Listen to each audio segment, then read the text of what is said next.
Vatican City is the smallest country on Earth. Less than half a square kilometer. No farms, no factories, no armies marching across borders. And yet, for nearly 2,000 years, this tiny city has shaped kings, empires, wars, beliefs, and the private conscience of billions. Because Vatican City was never built to be large. It was built to be symbolic. Here, power, faith, and architecture are not separate ideas. They are fused into stone. When you enter Vatican City, something feels different. The streets are quiet. The walls are tall. The buildings do not invite you inside. They observe you. This is intentional. Vatican architecture was never meant to comfort. It was designed to communicate authority.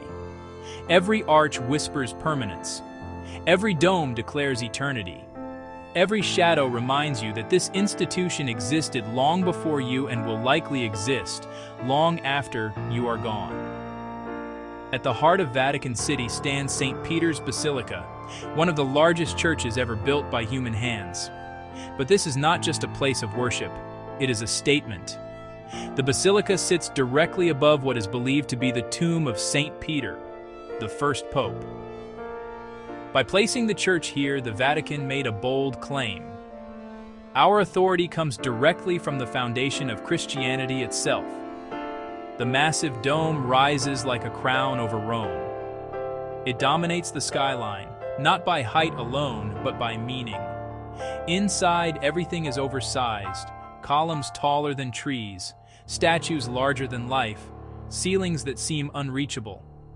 This scale is deliberate. It shrinks the individual and magnifies the institution. You are meant to feel small, not insignificant, but obedient. Vatican architects understood something deeply human. Belief is influenced by environment. Light pours down from hidden windows, creating a divine glow without revealing its source. Sound echoes just long enough to make silence feel sacred. Movement is slow, forced by design, guiding pilgrims like a ritual procession. This is not accidental worship. This is engineered faith. The architecture teaches you how to feel before a single word is spoken. Outside the basilica lies St. Peter's Square, an open space embraced by two massive curved colonnades. Officially, the Vatican says these arms represent the church welcoming the world. But architecture can carry two meanings at once. The same arms that welcome also enclose. The square gathers crowds, organizes them, directs their focus toward one central balcony. When the Pope appears, all eyes rise in unison. Faith becomes collective, and collective faith is powerful. Not all power is meant to be seen. Behind guarded doors stands the Apostolic Palace, the true nerve center of Vatican authority. Here, architecture becomes quiet, simple corridors, controlled access, restricted movement. Power does not need decoration. It needs privacy. Decisions made inside these walls have influenced diplomacy, politics, and moral debates across the globe. And most of the world will never see the rooms where those decisions were made. The Sistine Chapel is often described as a masterpiece of art, but its true function is far greater. This is where popes are chosen. Michelangelo's ceiling does not simply decorate, it narrates authority. God reaching toward Adam, prophets watching from the walls, judgment looming above.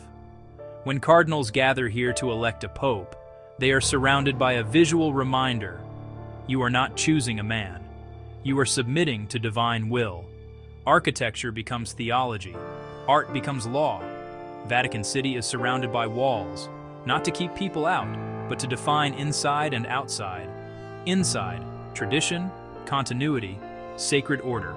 Outside, chaos, politics, change. These walls send a clear message. The church does not adapt to the world. The world approaches the church. Every stone in Vatican City is chosen for durability. Marble, granite, ages-old construction techniques. This city was not built for generations. It was built for centuries. Empires rise and fall. Borders change. Ideologies collapse, but Vatican City remains, quiet, patient, unyielding, because its greatest architectural achievement is not any single building. It is the illusion of permanence. Vatican City is not powerful because it is large. It is powerful because it is designed to make faith visible, designed to make authority feel eternal, designed to turn belief into structure and structure into obedience. Here, stone preaches sermons, light enforces doctrine, space itself becomes theology. And long after voices fade, long after leaders pass, the architecture will still be speaking, softly, firmly, forever.